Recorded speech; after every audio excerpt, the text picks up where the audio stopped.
सीमा उत्पन्न विवादसँगै नेपाल मामिलामा अमेरिका र चीन आम्ने सामने। एमसीसी मार्फत अमेरिकाले दबावपूर्ण कूटनीति सुरु गरेको चीनको आरोप। एमसीसी सम्झौता अनुमोदनको विषयले राजनीतिक दलसँगै जनमानसमा समेत ध्रुवीकरण बढाउँदै संसदमा सार्थक छलफल गरी टुङ्गो लगाउनुपर्ने विज्ञहरूको सुझाव। नेपाल प्रहरी भर्नाको विज्ञापन रद्द गर्न माग गर्दै मध्य प्रदेश सरकारद्वारा सर्वोच्च अदालतमा रिट दायर। प्रदेशको अधिकार क्षेत्रमाथि हस्तक्षेप भएको दावी। रुसी राष्ट्रपति पुटिन युक्रेनमा हस्तक्षेप गर्ने निर्णयमा पुगेको अमेरिकी राष्ट्रपति जो बाइडेनको दावी। सीमामा मस्कोका 1,90,000 सम्मको संख्यामा सेना तैनात रहेको पेन्टागनको अनुमान। र आइसिसी टी20 विश्वकप छनौट ए अन्तर्गत नेपालले फिलिपिन्ससँग आज प्रतिस्पर्धा गर्दै। नमस्कार, कान्तिपुर डायरीका साथमा साथी रमेश र मकेशु। समाचार अब विस्तारमा। कान्तिपुर पब्लिकेशन्सले आज आफ्नो 29औं वार्षिक उत्सव मनाउँदैछ। 2049 साल फागुन 7 गतेबाट प्रकाशन शुरू गरेको पब्लिकेशन्सले आज आफ्नो वार्षिक उत्सवको अवसरमा आफ्ना पाठक र विज्ञापनदाताहरूमा धन्यवाद ज्ञापन गरेको छ। आफ्नो स्थापना दिवसको अवसरमा पब्लिकेशन्सले 60 पृष्ठको जलवायु परिवर्तन सम्बन्धी विशेषांक समेत प्रकाशन गरेको छ। स्थापना दिवसको अवसरमा कान्तिपुर पब्लिकेशन्सले यसअघि विभिन्न कार्यक्रम गर्दै आए पनि कोरोना महामारीका कारण यो वर्ष भने आयोजना गरेको छैन। कान्तिपुर मिडिया ग्रुप केएमजी अन्तर्गत हाल कान्तिपुर दैनिक, द काठमाडौँ पोस्ट, नारी, कान्तिपुर टेलिभिजन र रेडियो कान्तिपुर सञ्चालनमा छन्। उत्तरी छिमेकी चीनले एमसीसी सम्झौताको विषयमा अमेरिकी उच्च अधिकारीले देखाएको चासोलाई दबावपूर्ण कूटनीतिको संज्ञा दिएको छ। बेइजिङमा हिजो आयोजित नियमित पत्रकार सम्मेलनमा विदेश मन्त्रालयका प्रवक्ता वाङ वनपिनले एमसीसी मार्फत अमेरिकाले दबावपूर्ण कूटनीति शुरू गरेको र चीनले त्यसको खुलेर प्रतिवाद गर्ने बताउनु भएको हो। नेपालको आर्थिक, सामाजिक विकास, जीविकोपार्जन लगायतका क्षेत्रमा अन्तर्राष्ट्रिय समुदायले सहयोग गर्न सक्ने भए पनि स्वार्थ प्रेरित हुन नहुने प्रवक्ता वाङको भनाइ थियो। त्यस्तै उहाँले नेपाल र नेपालीले स्वतन्त्र रूपमा आफ्नो विकासका साझेदार चयन गर्न सक्ने बताउनु भएको चिनिया संचार माध्यम ग्लोबल टाइम्सले जनाएको छ। अमेरिकी विदेश सहायक मन्त्री डोनाल्ड लूले केही दिन अघि एमसीसी अनुमोदनका लागि आग्रह गर्दै प्रधानमन्त्री शेरबहादुर देउवासहित शीर्ष नेताहरूसँगको टेलिफोन संवादमा एमसीसी अस्वीकार गरी नेपालसँगको नीति पुनर्विचार गर्नुपर्ने धारणा राखेको खबर सार्वजनिक भएका थिए। नेपालका लागि अमेरिकी राजदूत र्यान्डी बेरीले एमसीसीको विषयलाई लिएर हिंसा हुने वा हिंसा भड्काउने किसिमका विचारहरू स्वीकार्य नहुने बताउनु भएको छ। एमसीसीको विषयलाई लिएर विरोध प्रदर्शन भइरहँदा राजदूत बेरीले ट्वीट गर्दै लोकतन्त्रमा शान्तिपूर्वक आफ्ना विचार राख्ने अधिकार सबैलाई भए पनि हिंसा भड्काउने किसिमका गतिविधि स्वीकार्य नहुने बताउनु भएको हो। उहाँले भन्नुभएको छ, आफ्नो विचार व्यक्त गर्न पाउनु लोकतन्त्रको अन्तर्निहित विषयवस्तु हो र सबैलाई आफ्नो धारणा शान्तिपूर्वक राख्न छुट हुनुपर्छ, तर हिंसा या हिंसा भड्काउने किसिमका विचारहरू स्वीकार्य हुनु हुँदैन। सरकारले एमसीसी सम्झौता अनुमोदनका लागि संसदमा टेबल गर्ने गृह कार्य गरिरहँदा काठमाडौँ लगायत विभिन्न जिल्लामा प्रदर्शन भइरहेका छन्। कान्तिपुर डायरीमा अब कान्तिपुर सविस्तार। कान्तिपुर सविस्तार। अमेरिकी सहायताको एमसीसी परियोजना सम्बन्धी सम्झौता अनुमोदनको विषयलाई लिएर राजनीति दलसँगै जनमानसमा ध्रुवीकरण बढ्दै गएको छ। एमसीसी सम्झौता कार्यान्वयनमा दलहरूको अडानले समस्या समाधान गर्ने भन्दा पनि आफू अनुकूल मौकाको खोजी गरिरहेको देखिन्छ। सत्तारूढ नेपाली कंग्रेस सुरुदेखि नै सम्झौता अनुमोदनको पक्षमा उभिए पनि वामपन्थी दलहरूको परस्पर विरोधी अडानले अस्वाभाविक स्थिति पैदा गरेको छ। यो अवस्थामा जनप्रतिनिधिमूलक थलो संसदमा सार्थक छलफल गरी टुङ्गेमा पुर्याउन जरुरी भइसकेको ठानिएको छ। एमसीसीको विषयलाई लिएर मुलुकमा डरलाग्दो गरी ध्रुवीकरण बढ्दा समेत जिम्मेवार राजनीतिक दलहरू संवेदनशील बन्न सकेका छैनन्। सार्वभौम सम्पन्न थलो संघीय संसदलाई बन्धक जस्तै बनाएर कोठे छलफलमा रुमलिएका दलहरूले अहिलेसम्म ठोस परिणाम दिन सकेका छैनन्। फलस्वरूप करिब 75 वर्ष पुग्न लागेको मित्र राष्ट्र अमेरिकासँगको सम्बन्धमा दरार उत्पन्न भएको छ भने आन्तरिक राजनीति समेत नराम्ररी गिजोलिएको छ। पछिल्लो केही सातादेखि राजनीतिक दलहरूले आफ्नो सम्पूर्ण ऊर्जा एमसीसीको पक्ष र विपक्षमा खर्चिएका छन्। एमसीसी परियोजना अनुमोदनका लागि अमेरिकाले दिएको समय घर्किँदै जाँदा सत्ता गठबन्धन दलमै विवाद उत्कर्षमा छ। नेपाली कंग्रेसका प्रवक्ता डाक्टर प्रकाश शरण महतले सत्ता घटक माओवादी केन्द्र र एकीकृत समाजवादी तथा प्रतिपक्षी एमालेको द्वैध चरित्रका कारण समस्या भएको बताए। सत्तामा हुँदा एउटा कुरा गर्ने, सत्ता बाहिर हुँदा अर्को कुरा गर्ने। म सत्तामा भए चाहिँ यो गर्छु, हुन पाइन भने गर्दिन। ओलीजीले त आफैले चाहिँ संसदमा पेश गरेको होइन। पछिल्लो समय समयमा संसदबाट अनुमोदन गर्ने भन्ने विषय कसले हाल्यो? कांग्रेसले सम्झौता गर्दाखेरि समझदारी गर्दा चाहिँ त्यो थिएन, ओलीजीहरूले हाल्नुभयो र उहाँहरूले त्यही अनुसार चाहिँ संसदमा चाहिँ पेश गर्नुभयो। संसद त नेपाली जनताले चुनेको उच्च स्तरीय निकाय हो। राष्ट्रिय महत्त्वपूर्ण मुद्दामा कानुन बनाउन यसले चाहिँ भूमिका खेल्छ भनेपछि त्यहाँ छलफल गराउन, पारदर्शी ढङ्गबाट बुदागत रूपमा छलफल गराउन किन चाहिँ रोकिँदैछ? तत्कालीन केपी ओली नेतृत्वको नेकपाको सरकारले 2076 असार 30 गते विधेयकका रूपमा एमसीसी सम्झौतालाई संसदमा दर्ता गराएको थियो। सत्ताको नेतृत्व गरिरहेको नेपाली कांग्रेस एमसीसी बारे पहिले नै स्पष्ट छ र संसदबाट अनुमोदन गर्ने बारे दृढ पनि देखिएको छ। तर सत्ता गठबन्धनको दोस्रो ठूलो दल माओवादी केन्द्र र प्रमुख प्रतिपक्षी तथा सदनको सबैभन्दा ठूलो दल एमाले नियोजित रूपमै द्वैत चरित्र र ढुलमुलेपन प्रदर्शन गरिरहेका छन्। एमाले नेता प्रदीप गेवाली भने संसदीय प्रक्रियाबाट आफूहरू अहिले पनि नभागेको तर्क गर्छन्। तपाईले संसदलाई विश्वास गर्नुहुन्न भने कसलाई गर्ने?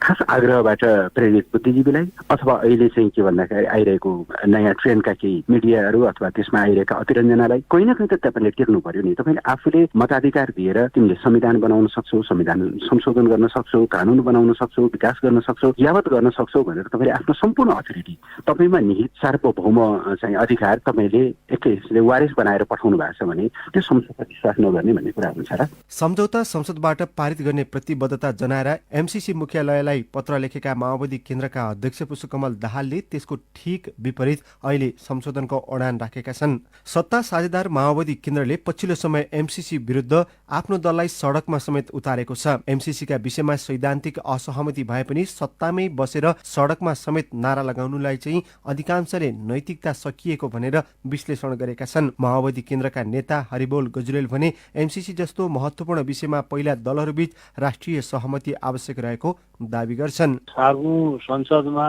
त्यो लानु हुन्छ कि हुन्न भन्ने नि एउटा बहस छ होइन। यो आर्थिक सहायता सम्बन्धी विषयहरू संसदमा लानु हुन्छ कि हुन्न भन्ने पनि बहस चलिरहेको सन्दर्भसँग यसलाई बुझ्नुपर्छ। त्यसैले गर्दा यस्ता विषयहरूलाई चाहिँ अलि राष्ट्रिय सहमतिको वातावरण बनाउने, कमसे कम दलहरूबिच एउटा सहमति बनाएर लाँदा चाहिँ राम्रो हुन्छ भन्ने। एमसीसीको अन्तर्यमा अमेरिकी रणनीति भविष्यले बताउनेछ। एमसीसी पारित हुँदा वा नहुँदा यसको सम्भावित परिदृश्य भने मुलुकको राजनीतिका लागि घातक सिद्ध भएको विश्लेषकहरू बताउँछन्। प्रमुख दलका शीर्ष नेताहरूको गैर राजनीतिक चरित्रका कारण पनि समस्या भएको प्राध्यापक एवं राजनीतिक विश्लेषक लोकराज बरालको भनाइ छ। मुलुकको लोकतन्त्र दलीय तन्त्रमा परिणत हुँदा सार्वभौम थलो संसद बन्धक बनेको बरालले तर्क गरे। यहाँका दलहरू चाहिँ कुनै प्रतिबद्धता छैन। यिनीहरू नाराबाजमा र होडबाजमा अति उग्रवादको कुरा गर्ने अनि काममा चाहिँ केही पनि छैन।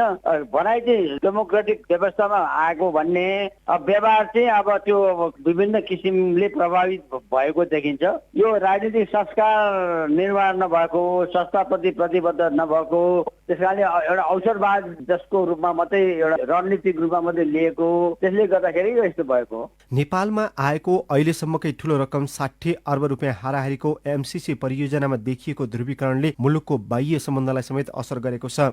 एमसीसी परियोजनालाई लिएर जनमानसमा भइरहेको तीव्र ध्रुवीकरण रोक्नु दलहरूको दायित्व हो। मुलुकको आन्तरिक राजनीतिलाई थप गिजो लिन नदिन र समाजलाई घातक ध्रुवीकरणबाट रोक्न एमसीसी बारे संसदमा सार्थक छलफल हुनु जरुरी छ। एमसीसीलाई अनुमोदन गर्ने वा नगर्ने तार्किक निष्कर्षमा पुर्याउने एकमात्र थलो जनप्रतिनिधिमूलक संस्था संसद नै हो। तसर्थ एमसीसी संसदमा टेबल गराउन ढिलाइ गर्न नहुने विश्लेषकहरू बताउँछन्। रेडियो कान्तिपुरका लागि अनिल परियार।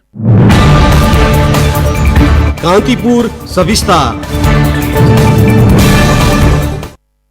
कान्तिपुर डायरीमा अब ब्रेकको पालो। ब्रेकपछि कान्तिपुर डायरीमा अब बाँकी प्रसंग। मध्य प्रदेशका आन्तरिक मामिला तथा संचार मन्त्री भरत प्रसाद शाहले नेपाल प्रहरीको भर्नाको विज्ञापन रद्द गर्न माग गर्दै सर्वोच्च अदालतमा रिट दायर गर्नुभएको छ। नेपाल प्रहरी भर्ना प्रक्रियाले प्रदेशको अधिकार क्षेत्रमाथि हस्तक्षेप भएको दावीसहित मन्त्री शाहले रिट दायर गर्नुभएको हो। प्रहरी कर्मचारी समायोजन ऐन विपरीत प्रदेशको अधिकार क्षेत्रमा हस्तक्षेप गर्ने अभिप्रायले प्रहरी भर्नाको विज्ञापन गरिएकाले मुद्दाको अन्तिम टुङ्गो नलागेसम्म प्रहरी भर्नाको कुनै पनि कारबाही अगाडि नबढाउन रिटमा माग गरिएको छ। समायोजनको टुङ्गो लागेपछि मात्रै भर्नाको प्रक्रिया अगाडि बढाउनु पर्ने रिटमा उल्लेख छ। प्रहरी प्रधान कार्यालयले गत मङ्सिर 10 गते निरीक्षकदेखि कार्यालय सहयोगीसम्मको पदमा आवेदन खोलाएको थियो। 2076 माघ 28 मा प्रहरी समायोजन र नेपाल प्रहरी र प्रदेश प्रहरीले गर्ने कार्य सञ्चालन सुपरिवेक्षण र समन्वय सम्बन्धी 2वटा ऐन संघीय संसदबाट पारित भइसकेको छ।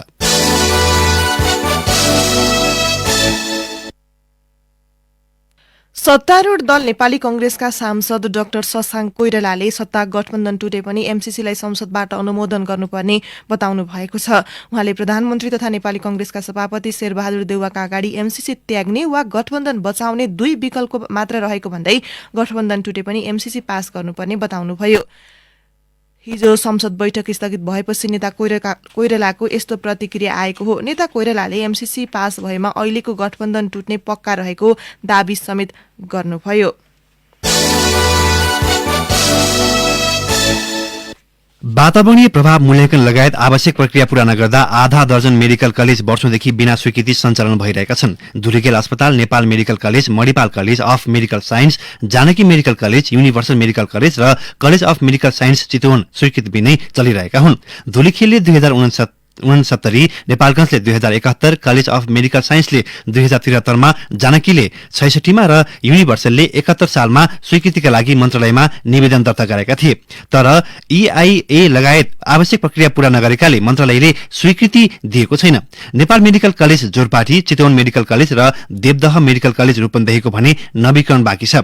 मेडिकल कलेज समयमा दर्ता नहुँदा राज्यलाई वर्षेनी भित्र नै करोडौं राजस्व घाटा भइरहेको छ। अस्पताल सञ्चालक र स्वास्थ्य विभाग बीच बीमा, आमा सुरक्षा कार्यक्रम र विपन्न नागरिकको उपचार बापतको रकम भुक्तानीमा पनि वर्षेनी किचलो हुने गरेको छ। अस्पताल सञ्चालकहरूले प्रत्येक वर्ष सरकारलाई रकम उपलब्ध नगराएमा निशुल्क गरिने 8 थरी रोगको उपचार ठप्प पार्ने चेतावनी दिने गरेको छ। यसले गम्भीर प्रकृतिका रोग लागेका बिरामी चिन्तामा पर्ने गरेका छन्। किस अस्पताल इमाडोलमा डायलिसिस गराउँदै आएकी बिरामी रामकेसी भन्छन्, अस्पतालले उपचार रोकेको छैन, तर सरकार र अस्पताल सञ्चालक बीच कुरा नमिल्दा उपचारै नपाउने हो कि भन्ने चिन्ताले सताउने गरेको छ।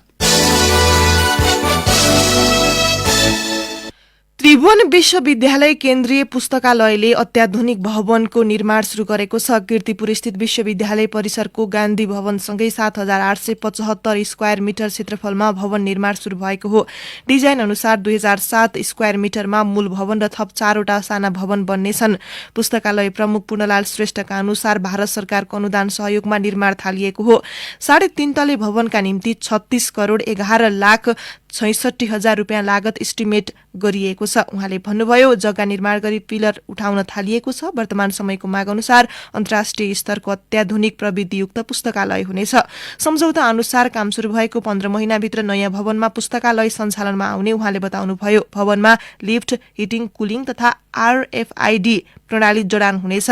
भौतिक पुस्तकालय, कम्प्युटर ल्याब, कन्फरेन्स हल, प्रदर्शनी कक्ष, भवनको भित्र र बाहिर अध्ययन कक्ष रहनेछन्। भारत सरकारकै सहयोगमा 2024 मा बनेको 2 तले पुस्तकालय भवन 2072 सालको भूकम्पले जीर्ण अवस्थामा पुगेको थियो। सोही भवनसँगै टाँसेर बनाइएका एनेक्स भवनबाट पुस्तकालय चलिरहेको छ।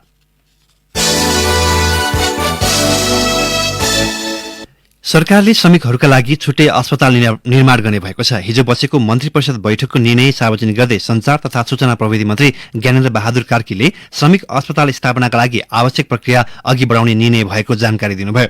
श्रम, रोजगार तथा सामाजिक सुरक्षा मन्त्रालयले अस्पताल निर्माणको प्रक्रिया अघि बढाउने बताएको छ। यस्तै सरकारले कोभिड-19 को आकस्मिक प्रतिकार्य तथा जनस्वास्थ्य जोखिमको पूर्व तयारी परियोजनाका लागि विश्व बैंकबाट प्राप्त हुने 2 अर्ब 14 करोड रुपियाँ आर्थिक सहयोग स्वीकृत गर्ने निर्णय गरेको छ।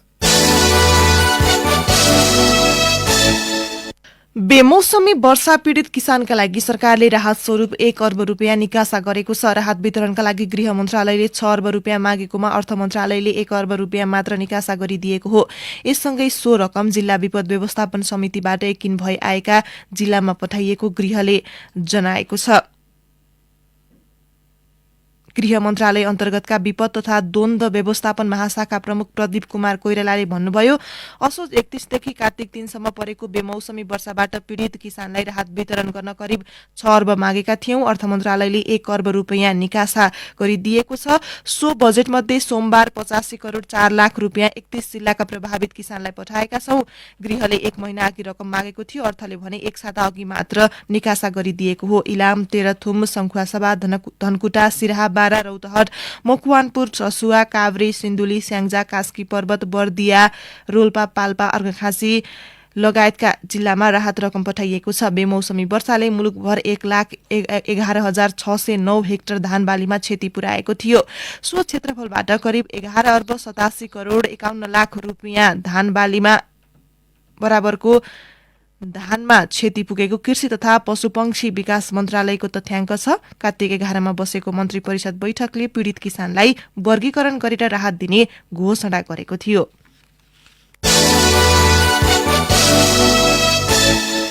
विद्युतीय ऊर्जा उपयोग गरेर हाइड्रोजन ऊर्जा उत्पादन गरी विद्युतको माग र आपूर्तिमा सन्तुलन कायम गर्ने विषयमा अध्ययन गर्न गठित समितिले सरकारलाई प्रतिवेदन पेश गरेको छ। प्रतिवेदनले हरित हाइड्रोजन उत्पादन तथा नियमनका लागि कानूनी ढाँचा तयार गरेर अगाडि बढ्न सुझाव दिएको छ।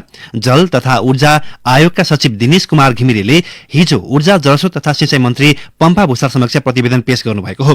प्रतिवेदनमा भनिएको छ, पहिले विशिष्ट नीति, रणनीति र मार्गचित्र बनाउने, विद्यमान सान्दर्भिक कानूनमा आवश्यक परिवर्तन गर्ने र हाइड्रोजनमा विशेष कानून लागू हुने संरचना तयार गर्नुपर्छ। नेपालमा हरित हाइड्रोजन उत्पादन गर्न अल्पकालीन, मध्यकालीन र दीर्घकालीन योजना सहितको मार्गचित्र बनाइनुपर्छ। त्यस्तै हाइड्रोजन उत्पादनसँग सम्बन्धित प्रक्रियाहरू शुरू गर्न नियमनको ढाँचा तयार पार्न र हाइड्रोजन उत्पादन पाइलटिङको काम शुरू गर्न वैकल्पिक ऊर्जा प्रबन्धन केन्द्रले जिम्मेवारी दिन सकिने सुझाव पनि सरकारलाई दिएको छ। प्रतिवेदनमा पहिलो चरणमा नीति निर्माण गर्ने, दोस्रो चरणमा हाइड्रोजन ऊर्जा उत्पादन तथा प्रयोगलाई व्यावसायिक रूपमा अगाडि बढाउने र तेस्रो चरणमा विश्व बजारमा हाइड्रोजन ऊर्जामा नेपालको उपस्थिति देखाउने गरी अगाडि बढ्न सकिने उल्लेख छ।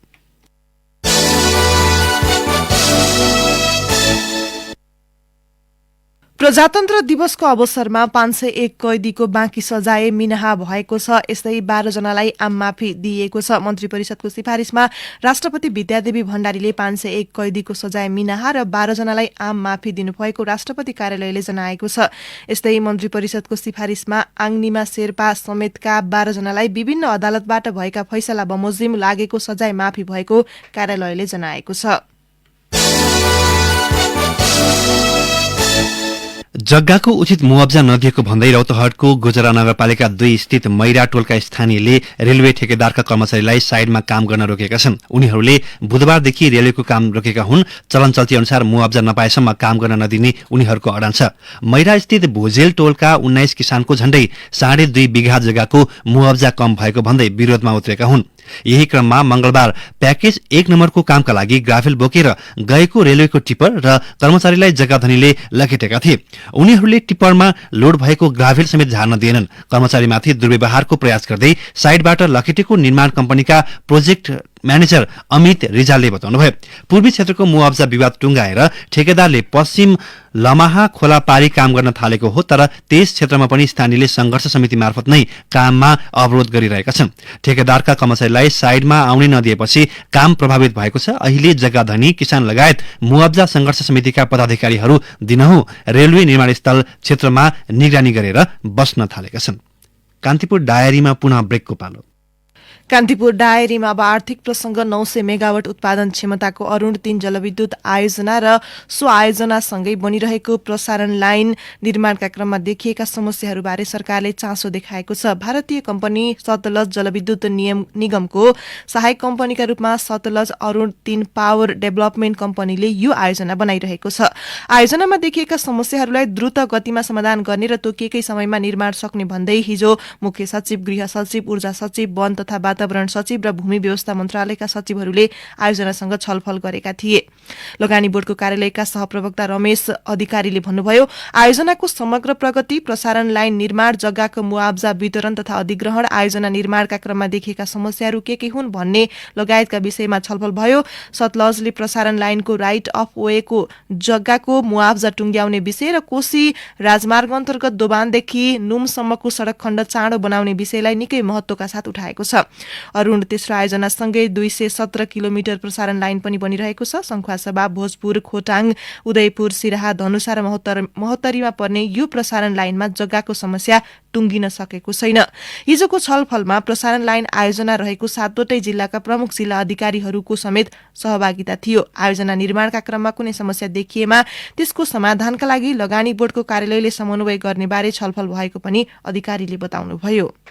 राष्ट्रिय कुखुरा बिक्री व्यवसायी संघले जिउँदो ब्रोइलर कुखुराको मूल्य प्रति किलो 10 रुपियाँ बढेको जनाएको छ। कुखुराको उत्पादन घटेको र माग बढेको भन्दै संघले आजदेखि लागू हुने गरी खरिद मूल्य बढाएको हो। अहिले ब्रोइलरको कोल्ड स्टोर खरिद मूल्य 250 रुपियाँ छ। आजदेखि प्रति किलो 260 रुपियाँ पर्ने संघका सचिव देव गिरीले बताउनुभयो।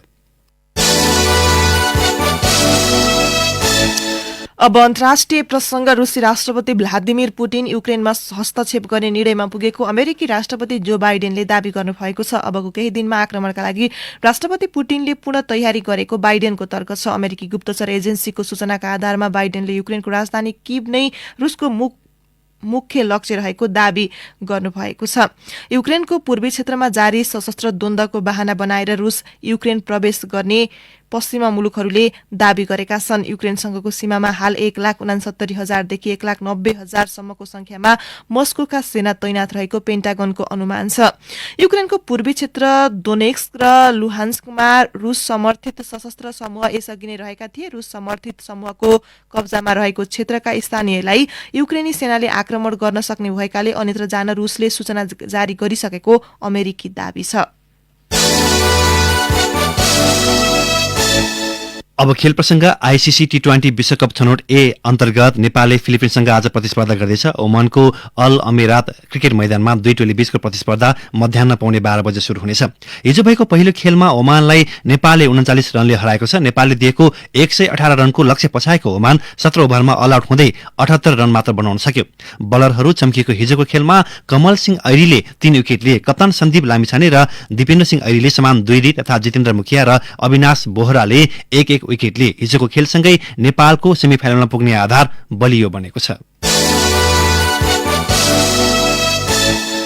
अब मौसम सम्बन्धी जानकारी। काठमाडौँ उपत्यका सहित मुलुकभरि आंशिक बदली हुने जल तथा मौसम पूर्वानुमान महाशाखाले जनाएको छ। केही बेर अघि 6 डिग्री सेल्सियस रहेको काठमाडौँ उपत्यकाको अधिकतम तापक्रम आज 20 डिग्री सेल्सियससम्म पुग्ने महाशाखाको अनुमान छ। सूर्योदय बिहान 6:38 भयो भने सूर्यास्त साँझ 5:57 हुनेछ।